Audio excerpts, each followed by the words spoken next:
Hallo julle, ek hoop dat dit met julle goed gaan. Kom ons maak ons oë toe, dan bid ons saam. Liewe Jesus, baie dankie dat ons weet dat U vir ons baie lief is. Dankie dat U vir ons aan die kruis gesterf het en dat ons U kinders kan wees, dat U vir ons elkeen gered het ook, as ons vir U lief is en ook vir U aanneem in ons lewe. Wil U asseblief met ons wees deur hierdie dag, maar ook nou in besonder as ons 'n boodskap luister. En dan dink ons ook sommer in hierdie vreemde tye wat bietjie anderster is, aan ons maatjies wat ons nie so lekker baie kan sien nie, of dalk enigstens kan sien nie, aan ons neefies en niggies, ons ooms en tannies, ons dink aan ons oumas en oupas, en in besonder aan ons mamas en papas.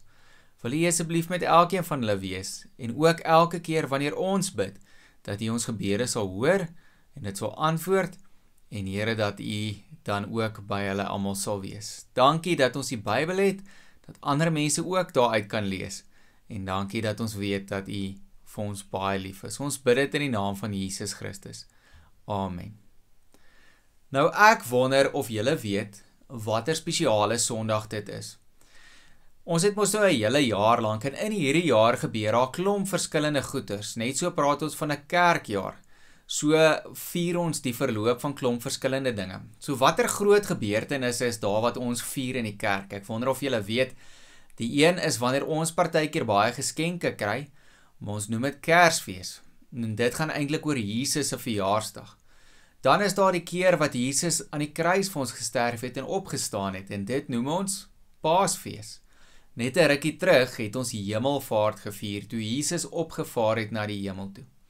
En vandag is hierdie spesiale dag wat ons vier, noem ons Pinkstersondag. Nou Pinkstersondag beteken, dit is die uitstorting van die Heilige Gees. En God bestaan uit 3 persone, ons kan sê 3 persone. En om dit maklik te onthou, en jy hoef nie jou kop daaroor te breek om dit nou mooi te verstaan nie, maar die eerste is die Vader, en ons sê dat hy het alles geskep, ons lees van God, die Vader wat geskep het in die begin in Genesis, en dan het hy sy seun gestuur, dit is Jesus Christus, en hy het vir ons aan die kruis gesterf. En laastens, of derde, is dit die Heilige Gees. En om te sê Pinkstersondag beteken dis die uitstorting van die Heilige Gees. So toe Jesus opgevaar het na die hemel toe, onthou julle miskien nog die boodskap van daai dag met die vliegtuigie, wat ek vir julle verduidelik, Hemelvaart, toe hy opgegaan het. Toe het hy beloof dat hy sal ook vir ons iemand anders stuur, ons sal nie alleen wees nie. En dit sal die Heilige Gees wees. Nou wil ek vir julle 'n stukkie lees uit Johannes 14 uit.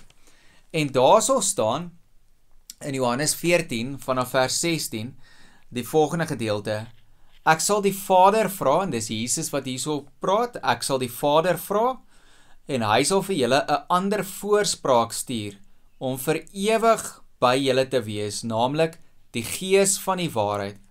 Die wêreld kan hom nie ontvang nie, omdat hulle hom nie sien nie, en hom nie ken nie, maar julle ken hom, omdat hy by julle bly, en in julle sal wees. Die Gees van die waarheid is ook die Heilige Gees waarvan ons praat. So Jesus praat hier, en hy sê hy sal die Vader vra, en hy sal vir ons 'n ander voorspraak stuur. Voorspraak beteken 'n helper, iemand wat vir ons sal help. En hy is ook God. So gou weer, wie is daai 3? Die 3 eenheid van God is die Vader, die Seun en die Heilige Gees. Nou is dit vir ons bietjie moeilik, want toe Jesus geleef het hier op aarde, kon die mense vir Jesus gesien het. En toe gaan Jesus weer terug na die hemel toe, vaar hy op na die hemel toe.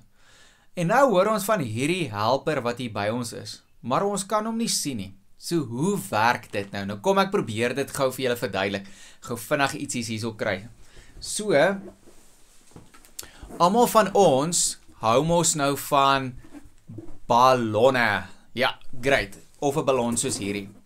En ballonne ken ons partykeer sommer lekker vir partytjies en sulke goeders. Ek het gister verby 'n kar gery wat heeltemal vol ballonne is. Hulle het seker 'n groot partytjie daar in hulle huis gehou. En 'n ballon, as mens hom opblaas, dan is hom ons lug in die binnekant, en dan kan mens die lug vir jou laat uitgaan. So as jy die ballon opblaas, en jy knoop hom, en hy lyk soos hierdie ene, dan is die lug in die binnekant vasgevang. En dis waar die lug is.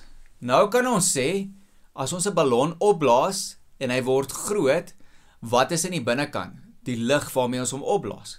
As ons hom knoop, soos hierdie ene, of julle die knoop wys, ek hoop julle kan dit sien daarso.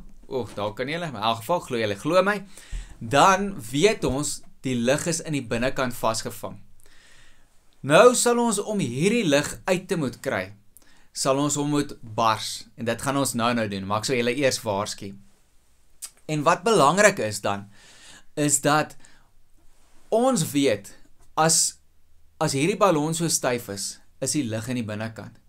Maar as ons in en uit asem, dan kan ons dit nie sien nie, dan sit sommer hierso oral so by ons. So alhoewel ons nie die lig in die binnekant eintlik kan sien nie, glo ons hierdie lig is in die binnekant, omdat die ballon opgeblaas is, en omdat hy dan nou so styf is. So kom ons bars hom gou. En as ek kom bars, wil ek hê, jy moet vinnig kyk, of kan jy sien waarheen die lig gaan. Is dit miskien 'n ander kleur? Nou kyk gou hierso, ons gaan hom bars. 1, 2, 3. Het julle gesien waarheen dit gaan? Ek ook nie. Al wat oor is hierdie stukkies. Maar dis nie die lig wat in die binnekant was nie.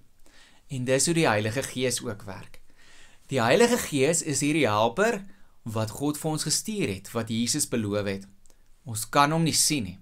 Maar hy is net hierso ook by ons, soos die asem wat ons inasem en uitasem, die lig wat hierso by ons is. Die bewys dat ons asem of lug in en uitasem, is wanneer ons 'n ballon kan opblaas en die ballon styf kan word. Dan weet ons het lug ingeasem en dit in die ballon ingeblaas en die lug bestaan regtig. So al kan ons nie vir God sien nie of die Heilige Gees by ons sien nie, is hy ook hierso by ons, net soos hierdie lig wat ons inasem, maar dit nie kan sien nie. Maar ons weet ons asem dit in en ons kan dit uitblaas, soos wat mense dit in 'n ballon blaas en dit word styf. En dit moet julle onthou, dat hierdie Heilige Gees is uitgestort op hierdie spesiale dag wat ons vandag vier, baie jare gelede, maar dat hy vir ons sal help. Hy help ons om reg te lewe, hy help ons om die Bybel te verstaan, hy help ons om goeie keuses te maak, en ons moet luister na hom. Hy sal ook vir ons vrede in ons harte gee, dat ons kan weet dis die regte dinge wat ons doen. En as ons die vrede in ons harte het nie, en ons is so bietjie paniekerig of bang, of ons is onseker, of iets maak vir ons bekommerd, dan is dit ook miskien die Heilige Gees wat vir ons kom waarsku en sê, ons moenie dit doen nie. En na hierdie Heilige Gees moet ons luister. Mag die Heilige Gees vir jou help om die regte dinge te doen, maar mag jy altyd ook onthou dat die Heilige Gees by jou is om jou te help. En as ons bid en vra dat God vir ons sal help, sal hy dit doen deur sy Heilige Gees. Onthou van die ballon, as die ballon styf is, weet ons die lig is in die binnekant. As ons hom bars, gaan hy lig oor ons heen. Ons weet is hier, al kan ons dit nie sien nie. Net so weet ons die Heilige Gees is hier, al kan ons hom nie sien nie. Kom ons bid gou saam. Here, baie dankie dat ons weet die Heilige Gees is by ons, dat hy ons help, en dat ons kan weet, elke keer as ons hulp nodig het van U af, sal hy vir ons help deur die Heilige Gees. Dankie dat ons dan weet, ons is nie alleen nie, dat U op hierdie spesiale manier by elkeen van ons is. Wil U asseblief vir ons beskerm in hierdie week wat vir ons voorlê, dat dit 'n mooi week mag wees, dat U vir ons sal seën, en dat dit 'n baie spesiale week mag wees. Wees asseblief met die mense wat siek is, mense in die hospitale, wees asseblief met al die mense wie se besighede en mag oopmaak hierdie week wat weer begin, en in besonder ook met klomp mense wat werk toe gaan. Beskerm asseblief hulle en help ons almal om ons beste te doen om veilig te wees. Ons bid dit in die naam van Jesus Christus. Amen. Julle moet 'n baie mooi dag hê, en 'n baie mooi week ook, en julle moet dit baie geniet. Bye bye.